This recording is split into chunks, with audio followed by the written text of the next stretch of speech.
बड़ी खबर आपको हम दे दें, केकेआर में बांग्लादेशी खिलाड़ी को लेकर विवाद गहराता हुआ दिखाई दे रहा है। बांग्लादेशी खिलाड़ी के विवाद पर धीरेन्द्र शास्त्री भी बोले हैं। बीसीसीआई को दखल देना चाहिए। धीरेन्द्र शास्त्री की ओर से कहा गया कि हिंदू भाइयों की रक्षा करनी चाहिए। बीसीसीआई को ये कहा जा रहा है या फिर सरकार को, जो बांग्लादेश में हो रहा है।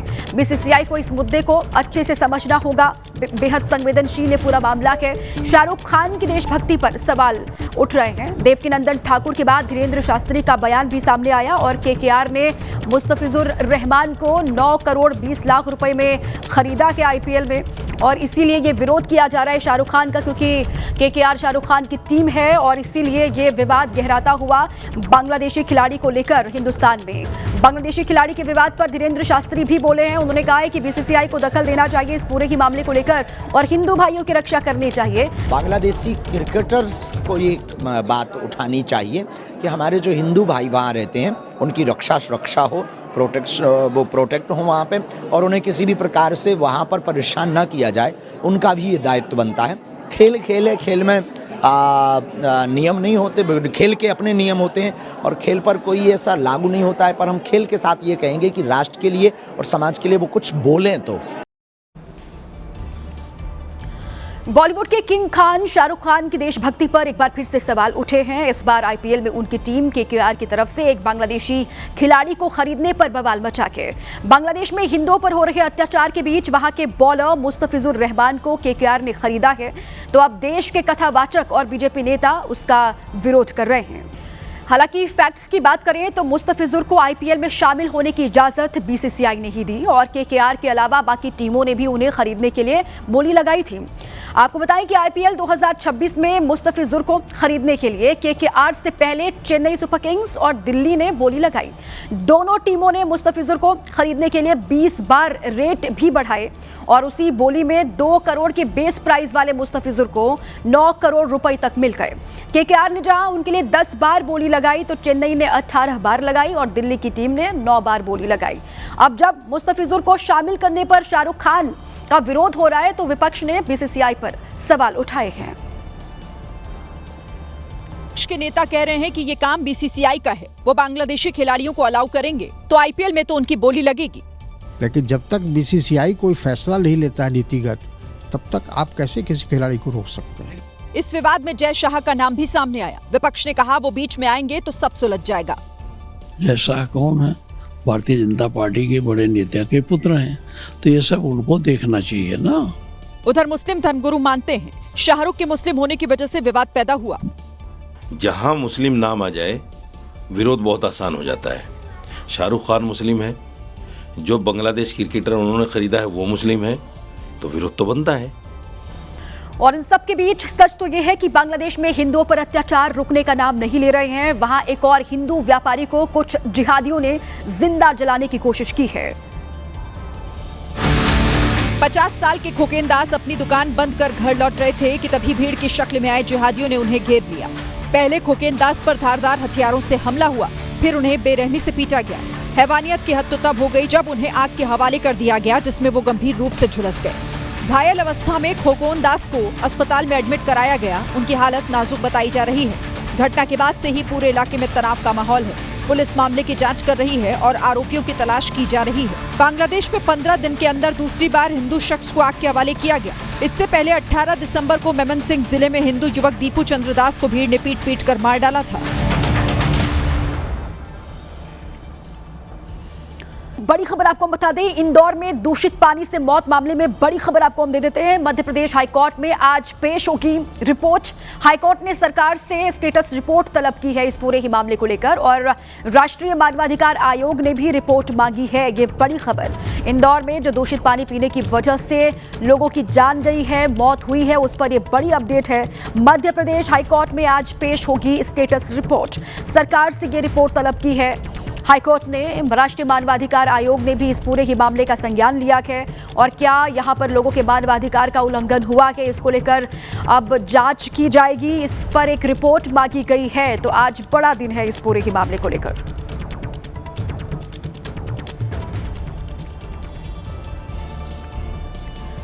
मध्य प्रदेश के इंदौर में दूषित पानी पीने से 9 लोगों की मौत हो गई, लेकिन मंत्री कैलाश विजयवर्गीय का घटना को लेकर एक विवादित बयान सोशल मीडिया में वायरल हो गया, जिस पर खूब हंगामा हुआ। अपने बयान पर चौतरफा घिरे कैलाश विजयवर्गीय ने खेद व्यक्त किया है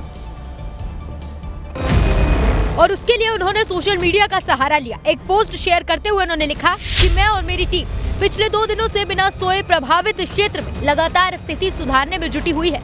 दूषित पानी से मरे लोग पीड़ित हैं और कुछ हमें छोड़कर चले गए। इस गहरे दुख की अवस्था में मीडिया के एक प्रश्न पर मेरे शब्द गलत निकल गए, इसके लिए मैं खेद प्रकट करता हूं।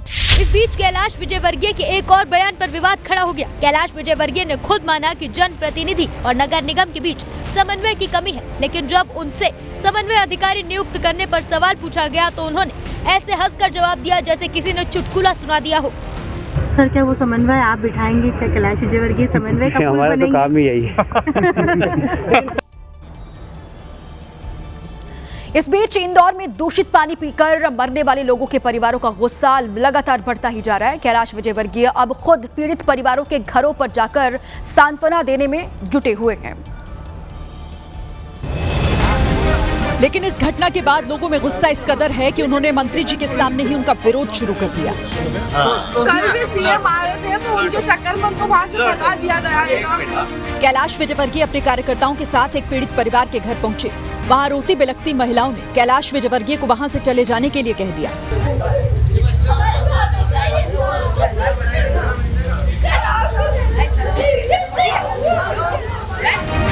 वहीं कुछ महिलाओं ने कैलाश विजयवर्गीय का सच से भी सामना कराया। पीने के पानी में डेनिस की लाइन अटैच हो रही है, मगर इसकी कोई सुनवाई नहीं हो रही है। आज काफी समय से 1.5 साल से हम लोग परेशान हैं। कंप्लेन देने जाते टंकी पे, हमारी कोई सुनवाई नहीं हो रही है। कैलाश विजयवर्गीय ने भले ही अपने बयान पर माफी मांग ली हो, लेकिन उनके इस बयान से मध्य प्रदेश की सियासत गरमा गई। वहीं हाईकोर्ट ने भी सख्त रुख अख्तियार किया और राज्य सरकार से आज स्टेटस रिपोर्ट देने के लिए कहा है। इंदौर के छावनी चौराहे पर कांग्रेस के कुछ कार्यकर्ताओं ने विजयवर्गीय के खिलाफ प्रदर्शन किया। कांग्रेस ने कैलाश विजयवर्गीय से इस्तीफे की मांग की। मंत्री को हटाना चाहिए, नहीं हटाना चाहिए, उनका इस्तीफा लेना चाहिए, नहीं लेना चाहिए। अखिलेश यादव ने भी कैलाश विजयवर्गीय पर हमला बोला। जब इस सवाल भारतीय जनता पार्टी से किया गया तो भारतीय जनता पार्टी के लोग जवाब न दे करके किस तरह का व्यवहार कर रहे हैं। असदुद्दीन ओवैसी ने इस मामले को लेकर मोहन सरकार को आड़े हाथों लिया है। 2026 में हम विश्व गुरु के दावे करते हैं और गंदा पानी पीकर लोग मर जाते हैं। इस वक्त एक बड़ी खबर है, किश्तवाड़ में आग से कई घर जलकर खाक हो गए हैं। नुकसान रोकने के लिए वहां जानकारी ये मिल रही है कि घरों से एलपीजी सिलेंडर्स हटाए गए हैं। घटना स्थल पर तैनात किए गए 2 नायब तहसीलदार। जानकारी जैसे ही मिली वैसे मौके पर पहुंची फायर सर्विस की टीम और आग पर काबू पाने की कोशिश वहां पर लगातार की जा रही है। किश्तवाड़ से बड़ी खबर है, जिस वक्त यहां पर आग भड़की ये उसी वक्त की तस्वीर आपको हम दिखा रहे हैं। कई घर इस आग की जद में आ गए, जलकर राख हो गए। आग और तेजी के साथ ना भड़के, ना फैले, नुकसान को और ज्यादा होने से रोकने के लिए घरों से जो एलपीजी सिलेंडर थे घरों में उनको हटा दिया गया है। घटना स्थल पर नायब तहसीलदार को तैनात कर दिया गया है। जानकारी मिलते ही मौके पर फायर फाइटर्स पहुंचे और आग पर काबू पाने की कोशिश वहां लगातार की जा रही है। लेकिन आग से नुकसान ये हुआ है कि कई घर खाक हो गए हैं, कई घर जलकर राख हुए। ये तस्वीर अब किस वजह से ये आग लगी है, क्या आग को लेकर और जानकारी है, इस पर डिटेल्स आनी बाकी है। हटाए गए वहां से एलपीजी सिलेंडर्स ताकि नुकसान और ज्यादा ना हो। कई घर इसकी जद में आकर राख हो चुके हैं पूरी तरीके से। बड़ी खबर उत्तराखंड से है। उत्तराखंड सरकार में मंत्री रेखा आर्य के पति का विवादित बयान। गिरधारी साहू ने महिलाओं पर आपत्तिजनक टिप्पणी की है। बिहार में शादी के लिए 20 से 25 हजार में मिलती हैं लड़कियां। गिरधारी साहू का ये बयान, बेहुदा बयान, सोशल मीडिया पर वायरल हो रहा है। गिरधारी साहू के विवादित बयान पर कांग्रेस का हमला। महिला सशक्तिकरण पर सवाल उठाना बीजेपी की पुरानी आदत है। कांग्रेस पार्टी की ओर से ये कहा गया कि उत्तराखंड सरकार में मंत्री हैं रेखा आर्य, उनके पति की ओर से ये बयान दिया गया कि और उन्होंने ये कहा कि बिहार में शादी के लिए 20 से 25 हजार रुपए में लड़कियां मिल जाती हैं। ये बयान गिरधारी साहू का सोशल मीडिया पर अब तेजी के साथ वायरल भी हो रहा है और इस पर कांग्रेस पार्टी अब हमलावर हो गई है गिरधारी साहू के बयान पर, और कहा गया कि महिला सशक्तिकरण पर लगातार बीजेपी हमला करती है। ये बीजेपी की पुरानी आदत है। तो नौजवानी और शादी भी नहीं हुई तुम्हारी, हाँ तो जो नौजवान है ऐसे 5 लोग इकट्ठे करके तो बेटा शादी बुढ़ापे में करोगे। हम लोग 3-4 बच्चे हो जाते हैं। लड़की हम तो मतलब बिहार से ले आएंगे, बिहार में 20-25 हजार रुपए मिल जाती है। हाँ चलिए तुम मेरे साथ, हम तुम्हारी शादी कराएंगे। यूपी की राजधानी लखनऊ से खबर है। लखनऊ के गुडम्बा इलाके में उस वक्त हड़कंप मच गया जब कोहरे की वजह से एक कार बड़ी दुर्घटना का शिकार हो गई। हादसा इतना भयंकर था यहां पर कि 2 लोगों की जान चली गई। तेज रफ्तार कार मोड़ पर बेकाबू हुई और नाले में जा गिरी। लखनऊ के गुडम्बा इलाके में शोर मच गया। कार में 3 लोग सवार थे और वो अपने घर जा रहे थे। रास्ते में ये दर्दनाक हादसा हो गया। ग्रामीणों ने पुलिस की मदद से तीनों लोगों को नाले से बाहर निकाला और अस्पताल तक ले गए। डॉक्टर्स ने 2 लोगों को मृत घोषित कर दिया, वहीं तीसरे आदमी की हालत गंभीर है। मध्य प्रदेश के सिवनी से बड़ा हादसा हुआ कि यहाँ ये बड़ी खबर है। दर्दनाक एक्सीडेंट में 4 लोगों की मौत हो गई है। बाइक की ट्रक से टक्कर हुई और 4 लोगों की मौके पर ही मौत की खबर है। हादसे में पति पत्नी और 2 बच्चों की जान चली गई है। तेज रफ्तार बाइक सड़क किनारे खड़े ट्रक से टकरा गई, उसके बाद यह हादसा हुआ। नेशनल हाईवे 44 पर यह दर्दनाक एक्सीडेंट हुआ है। ये बड़ी खबर मध्य प्रदेश के सिवनी से है, जहां बाइक और ट्रक की टक्कर, 4 लोगों की मौत। दिल्ली से बड़ी खबर आपको दे दें। राजधानी दिल्ली में बेखौफ अपराधी हो गए हैं। 50 साल के शख्स की चाकू से गोद कर हत्या की गई है। गाली गलौज का विरोध करने पर चाकू से हमला किया गया। 50 साल के बिहारी लाल की चाकू मारकर हत्या कर दी गई है दिल्ली में। मृतक के परिवार और इलाके में सन्नाटा, मातम पसरा हुआ है। सीसीटीवी खंगालने में जुटी है दिल्ली पुलिस। ये बड़ी खबर है दिल्ली से आपको इस वक्त हम दे रहे हैं, जहां पर अपराधी किस तरीके से बेलगाम हो गए हैं, बेखौफ हो गए हैं, उससे जुड़ी है बड़ी खबर। 50 साल के शख्स की चाकू से गोद कर हत्या की गई है। गाली गलौज वहां पर हो रहा था जिसका विरोध किया गया इनकी ओर से, लेकिन वहां चाकू से हमला हुआ और 50 साल के बिहारी लाल की चाकू मारकर हत्या कर दी गई है। अब मृतक के परिवार और इलाके में मातम है, रो रो कर उनका बुरा हाल है। सीसीटीवी खंगालने में अब दिल्ली पुलिस जुटी हुई है। जांच का भरोसा दिया गया है, कार्रवाई करने का दावा किया जा रहा है। 4 लड़के आए थे, ये ड्यूटी से आए थे। इन्होंने बोला कि यहाँ गाली वाली मत दो, फिर इनको चाकू से मार दिया। फिर उधर डाल लिया, उधर मारे उनके चाकू को। बाइक गिरा जाते हैं, गली में पत्थर मारते हैं, डंडे मारते हैं। पुलिस वाला कोई भी कुछ नहीं कहता। तो यहाँ पे बेचारे ड्यूटी से आए थे, साइकिल खड़ी कर रहे थे, लड़के आए हुए थे, वो गालियां बकते हुए जा रहे थे, कभी किसी के डब्बे बाल्टी ऐसे। उन्होंने ये बोला कि यहाँ पे गालियां मत बको, यहाँ पे बहन बेटियां भी रहती हैं। बस इतना ही हुआ था और यही सुनने में आ रहा था। इतने में ही उन्होंने चाकू लगाया, उनको चाकू मारा है। यूपी के मेरठ से अगली खबर है। मेरठ में कचहरी परिसर में हाई वोल्टेज ड्रामा देखने को मिला जब वकील आपस में ही यहां भिड़ गए। सारा विवाद कचहरी परिसर में एक जमीन पर कब्जे को लेकर हुआ। कचहरी में वकीलों के बीच तू मैं को देखकर अपना केस लेकर आए लोग हैरान रह गए। इस झगड़े की वजह बना है एक चैम्बर, जिसे जूनियर वकीलों ने ठंड की छुट्टियों में चोरी छिपे बना डाला। 3 महिला वकील समेत 10 जूनियर वकीलों ने कोर्ट परिसर में खाली पड़ी जमीन पर रातों रात शेड डाला और जाली लगाकर चैम्बर बना लिया। इस पर कुछ सीनियर वकीलों ने ऐतराज जताया तो बहसबाजी शुरू हो गई। चैम्बर में जूनियर वकीलों ने खुद को बंद कर लिया और फांसी लगाने की धमकी दी। मामला बिगड़ता देख जिला जज ने उस जगह को खाली करने का नोटिस दिया, लेकिन वकील वहां डटे रहे। खबरों में आगे बढ़े। यूपी सरकार में कैबिनेट मंत्री संजय निषाद एक सड़क हादसे में बाल बाल बच गए, क्योंकि उनकी गाड़ी के सामने अचानक से एक कुत्ता आ गया, जिसे बचाने के लिए ड्राइवर ने तुरंत ब्रेक लगा दिए और इसी दौरान पीछे चल रही 20 से ज्यादा गाड़ियां टकरा गई। मंत्री संजय निषाद फतेहाबाद से आगरा सर्किट हाउस आ रहे थे। उनके काफिले में और भी कारें शामिल थी। इसी दौरान फतेहाबाद आगरा रोड पर मंत्री की फॉर्च्यूनर कार के आगे एकदम से कुत्ता भागते हुए आया, जिसके बाद इमरजेंसी ब्रेक लगाने पड़ गए। गनीमत रही कि हादसे में मंत्री सहित किसी भी व्यक्ति को कोई चोट नहीं आई। यूपी के मुख्यमंत्री योगी आदित्यनाथ अक्सर अपनी दरिया दिली के लिए जाने जाते हैं और इस बार उन्होंने एक महिला की फरियाद सुनकर उसे नए साल का तोहफा दिया है। मामला चंदौली जिले का है, जहां एक पूर्व सैनिक की बेटी का आशियाना धोखे से कुछ लोगों ने छीन लिया था। इसकी शिकायत अंजना ने बुधवार को लखनऊ में आकर मुख्यमंत्री से की और अपनी पीड़ा बताई थी। सीएम योगी ने भी तत्काल समाधान करते हुए न केवल अंजना को उसका घर दिलवाया, बल्कि आरोपी बलवंत यादव और मनोज कुमार यादव को भी गिरफ्तार करवाया। सीएम योगी से मिले इस अनमोल उपहार पर अंजना बेहद खुश हैं। अंजना काफी समय से एक रिहैबिलिटेशन सेंटर में रह रही थी।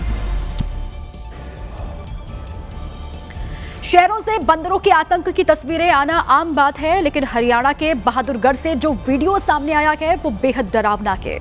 जब धूप सेक रही बुजुर्ग महिला पर बंदरों ने वहां अचानक से हमला बोल दिया। गली में वो एक नहीं बहुत सारे थे और उन्होंने बुजुर्ग महिला पर हमले की बौछार कर दी, क्योंकि दबे पांव एक साथ पूरी फौज आई थी। पहले एक आया, उसने महिला के पेट पर काटा। बुजुर्ग महिला ने किसी तरह उसको हटाया, तो दूसरा पीछे से कुर्सी पर चढ़ गया और महिला की गर्दन और सिर पर हमला कर दिया। वो थोड़ी देर के लिए हटा, लेकिन अगले ही पल वापस लौट आया और फिर से महिला को नोचने लगा। महिला चिल्लाई तो सभी बंदर भागे, लेकिन एक बंदर वहीं रुक गया और उसने महिला के बाल नोचने शुरू कर दिए। इसके बाद लोगों के आने पर बंदरों की उत्पाती टोली किसी तरह वहां से हटी। वीडियो 26 दिसंबर का है और अब महिला की हालत में सुधार है, लेकिन इस घटना से वो दहशत में है। 13,000 फीट की ऊंचाई पर बर्फबारी के बीच भारतीय सेना की रोमियो फोर्स ने सर्च ऑपरेशन चलाया। ये ऑपरेशन जम्मू कश्मीर के पुंछ में पीर पंजाल की पहाड़ियों पर चलाया गया, जहां दुर्गम पहाड़ी इलाकों में करीब -30 डिग्री टेम्परेचर के बीच जाबाज जवान गश्त करते दिखाई दिए। इस तलाशी का उद्देश्य ऊंचाई वाले इलाकों में छिपे आतंकियों को ढूंढ निकालना और सुरक्षा व्यवस्था को मजबूत करना है। भारी बर्फबारी के बीच ये जवान पूरी तरह से मुस्तैद दिखे।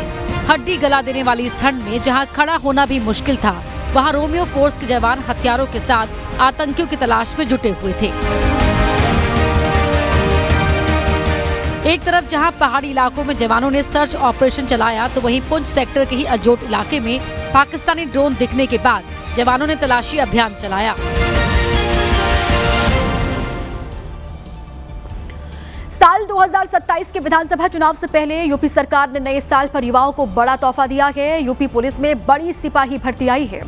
उत्तर प्रदेश पुलिस में 32,679 पदों पर भर्ती की जाएगी। 30 जनवरी 2026 तक ऑनलाइन फॉर्म भरे जाएंगे और वहां की जो वेबसाइट है यूपी गवर्नमेंट की वो जारी भी की गई है, उसमें वो फॉर्म भर सकते हैं। 500 रुपये का पेमेंट करके आप फॉर्म भर सकते हैं। आवेदन करने के लिए 12वीं पास होना जरूरी है और यूपी पुलिस की सिपाही भर्ती में पुरुषों के लिए आयु सीमा 18 से 22 साल की रखी गई है, वहीं महिलाओं के लिए आयु सीमा 18 से 25 साल है। साल 2025 में 60,244 पदों पर सिपाही की भर्ती हुई थी और एक बार फिर से ये सौगात मिलने जा रही है वहां पर। खबरों में आगे बढ़े। भालू की दहशत से उत्तराखंड के गांव से लेकर शहर तक इस वक्त त्रस्त है।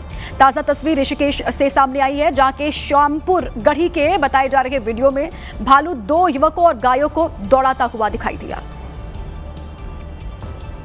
भालू का डर कैसे घर घर फैल गया, उसको आप इन तस्वीरों को देखकर आसानी से समझ सकते हैं। उत्तराखंड की गली गली में इन भालुओं ने घुसपैठ कर ली। सीसीटीवी में कैद इन तस्वीरों को ध्यान से देखिए।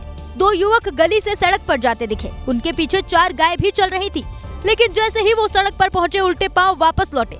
गाय भी वहां से उल्टी भागी, क्योंकि सड़क से दौड़ता हुआ भालू गली में जा घुसा था। भालू ने जिस तेजी से युवक और गायों के पीछा किया, उसमें उसका आक्रामक मंसूबे साफ दिखाई दिए। भालू तो पीछा करते करते गांव के अंदर घुस गया। तभी उसी सड़क से एक कुत्ता भी भालू के पीछे आया, लेकिन थोड़ा सा आगे बढ़ने के बाद वो भी वापस लौट गया। इन तस्वीरों के सामने आने के बाद पूरे इलाके में भालू का डर पहले से और ज्यादा बढ़ गया है। उत्तर प्रदेश में 2027 में विधानसभा के चुनाव होने वाले हैं। विधानसभा चुनाव से पहले बाटी चोखा पॉलिटिक्स तेज हो गई है। बीजेपी के ब्राह्मण विधायकों की पार्टी के बाद अब समाजवादी पार्टी ने नए साल पर बाटी चोखा पार्टी का आयोजन किया है। खास बात यह है कि समाजवादी पार्टी ने इस पार्टी में सभी वर्ग के नेताओं को निमंत्रण दिया था। एसपी मुख्यालय में आयोजित हुई बाटी चोखा पार्टी में खुद अखिलेश यादव भी शामिल हुए और 2027 में होने वाले चुनाव पर बाकायदा मंथन हुआ। हालांकि इस दौरान भी अखिलेश बीजेपी पर हमला करने से नहीं चूके। हम सब लोग मिलकर के खाते पीते, अभी तो वो विधायक बैठे बैठे खा रहे थे, अगर वो कहीं सरकार के खिलाफ खड़े हो गए तो क्या होगा सरकार। इधर कांग्रेस कह रही है कि बाटी चोखे की पार्टी में कोई बुराई नहीं है। अगर समाजवादी पार्टी बाटी चोखा की दावत कर रही है तो बेहतर बात है। हम लोग भारतीय जनता पार्टी की तरीके से नहीं है कि कुछ ब्राह्मण विधायक आपस में मिल जाएं, कुछ सुदामा आपस में मिल जाएं तो उनको वार्निंग दे दी जाए। कुछ दिनों पहले बीजेपी के ब्राह्मण विधायकों ने बाटी चोखा भोज का आयोजन किया था, जिसके बाद यूपी बीजेपी अध्यक्ष ने बीजेपी के ब्राह्मण विधायकों को चेतावनी दी थी, अगर भविष्य में इस तरह की बैठक की तो अनुशासनात्मक कार्रवाई की जाएगी। महाराष्ट्र कांग्रेस के अध्यक्ष नाना पटोले ने एक बयान देकर नया सियासी बखेड़ा खड़ा कर दिया कि इस पूरे ही मामले पर अब बीजेपी बुरी तरीके से भड़क गई है। दरअसल नाना पटोले ने राहुल गांधी की तुलना भगवान राम से कर दी। भगवान श्री राम हर के दिल में होता है, हर के विचारों में होता है। शोषित पीड़ित लोगों की सेवा करना, उनको न्याय दिलाना, यही भगवान श्री राम जी का काम था, वो राहुल जी कर रहे हैं। नाना पटोले के बयान पर एनडीए हमलावर है। नाना पटोले के चापलूसी हद के बाहर है। जिस व्यक्ति प्राण प्रतिष्ठा और अयोध्या तक नहीं गए, वहां आप राहुल गांधी की तुलना कर रहे हैं भगवान श्री राम के। ये कांग्रेस पार्टी है जिसने राम के अस्तित्व पर प्रश्न चिन्ह खड़ा किया। अगर आपके लोगों का जो आचरण है, जो चाल चलन है, उसे देखते हुए अगर उनकी किसी से तुलना की जानी चाहिए तो राम से नहीं, रावण से की जानी चाहिए। इधर बीजेपी नेता ने नाना पटोले पर हिंदू आस्था का अपमान करने का आरोप लगाया है। यूपी की राजधानी लखनऊ से खबर है, जब खुद पुलिसकर्मी ही ट्रैफिक नियमों की धज्जियां उड़ाने लगे तो आम जनता की सुरक्षा पर सवाल उठना लाजिमी है। ऐसी एक तस्वीर यूपी की राजधानी लखनऊ से सामने आई है, जब दरोगा ही नियम तोड़ते हुए यहां पर दिखाई दिए। विदाउट यूनिफॉर्म पहने शख्स का नाम अमित जायसवाल बताया जा रहा है, जो कि बाराबंकी पुलिस लाइन में तैनात है। नए साल पर जश्न मनाने लखनऊ आए तो हजरतगंज चौराहे पर बैरिकेड पर ही कार चढ़ाने की कोशिश करनी शुरू कर दी, क्योंकि सब इंस्पेक्टर ने दरोगा साहब को कार डाइवर्ट करने को जो कह दिया था। कार खुली तो उसमें शराब की बोतलें गिरी पड़ी थी। इसके बाद भी जनाब नहीं माने और डीसीपी ट्रैफिक से ही उलझ गए। डीसीपी ने भी दरोगा को सबक सिखाने में देर नहीं की और गिरफ्तार करने का आदेश देते हुए दरोगा को पुलिस जीप में बैठाकर थाने रवाना कर दिया।